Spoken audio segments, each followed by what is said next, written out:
Lesson covers number operations. The goal of this lesson is to review the 4 basic operations, their associated vocabulary, and their symbols.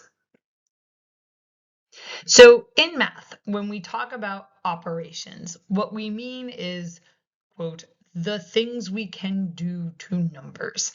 Now, that's not a very technical definition, but I think it will work, especially once we get some examples out there.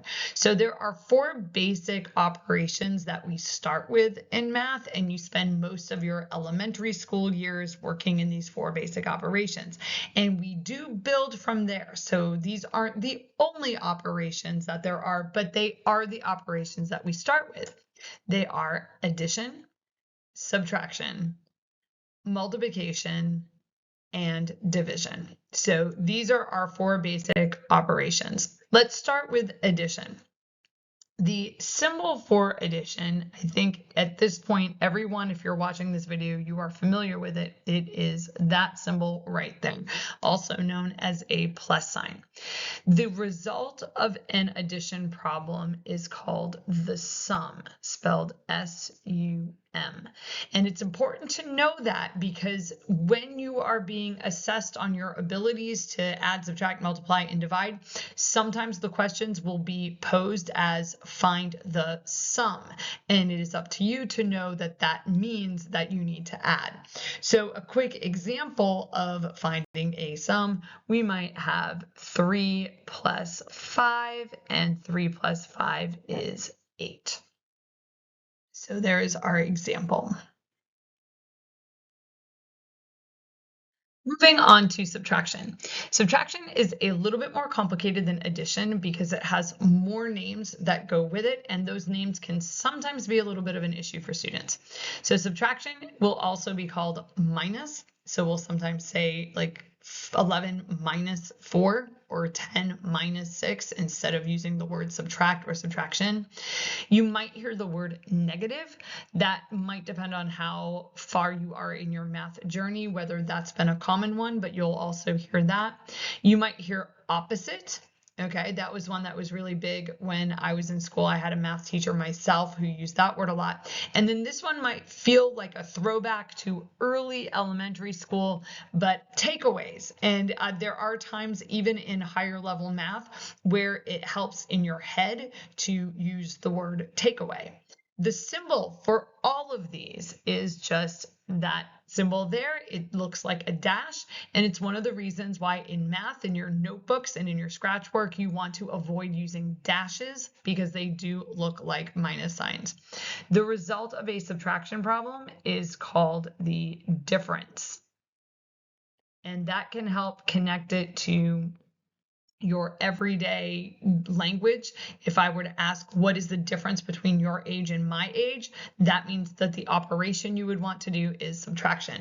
And a quick example would be, say, 11 minus 7. 11 minus 7 is 4. And then multiplication. Now notice that we have symbols here. So there's multiple symbols that are used. The first symbol that you're usually introduced to for multiplication is the X.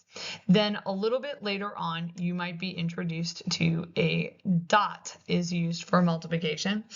Now we also have a implied multiplication. So let's see if right here it is, sorry about that. This is a new computer that I'm using, and it definitely has a different feel to it. So implied if there is no operator.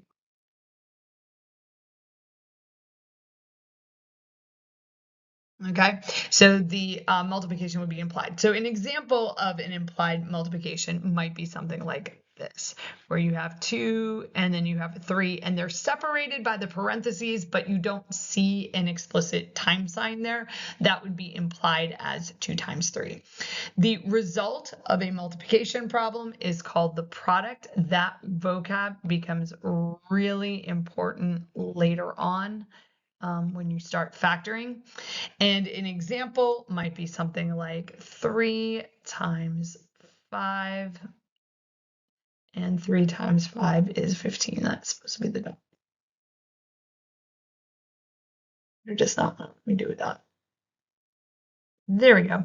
Now, as a sidebar, when you get to physics class, there's actually a difference between the two time symbols there. So there's something called a cross product and something called a dot product, and it has to do with the kinds of things that you are multiplying. So you can kind of file that away for the future. And then division. Division also has multiple symbols. So the first symbol that you were usually introduced to when you are dividing is this symbol right here. Okay, but you will also see fraction bars used as division symbols, and they can be like slashed fraction bars or horizontal fraction bars. And then you might see that symbol there. That is your symbol if you're using long division. The result of a division problem is called the quotient. And that becomes important later when we talk about the rational numbers. The symbol for the rational numbers is a Q. So kind of hold that in your head. So 3 examples. This is the same problem done 3 different ways. So you might see, say, the problem 12 divided by 4. And that would be equal to 3. That would be 12 things divided into 4 groups. And you'd ask yourself how many are in each group. How many would be in each group? 3. You might also see that problem written as a fraction. So 12 divided by 4, and the answer would be 3. Or you might see it written this way, 12 divided by 4. And in that case, your quotient would be written at the top. Okay, so that is the quotient.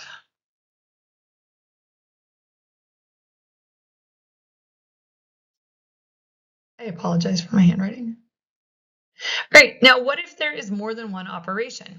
If there is more than one operation present, then you may see a grouping symbol that helps determine what to do first. So there's actually lots and lots of possible grouping symbols. The most common is just parentheses, but you might also see like brackets, the square brackets grouping things. A fraction bar will act as a grouping symbol because it groups the numerator and separates it from the denominator, and many more. And many more.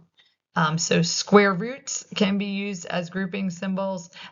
Exponents will group things together. There's just lots and lots of ways that we group things. We will study this concept in much greater detail later. There's a whole realm of like order of operations and rules that we use to determine what we do first.